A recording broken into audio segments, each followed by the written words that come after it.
તમારો બધાનો પગાર સરકાર પ્રજાના ટેક્સથી આપે છે, કોઈના કમલમમાંથી પગાર નથી આવતો. કેમ ભાઈ સભ્ય નોંધણી અધિકારીઓ કરે છે? કોણે કીધું? કોઈ કયો પરિપત્ર છે? બતાવો અમને.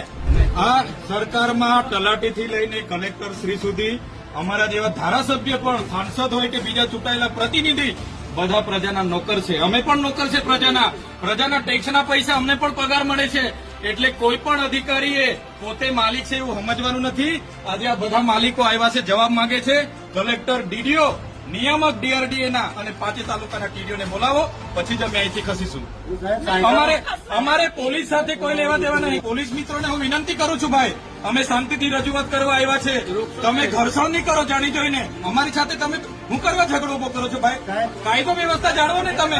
પોલીસ ડિપાર્ટમેન્ટ અમારા વિસ્તારમાં શિક્ષકો મૂકી આપવાના છો તમે.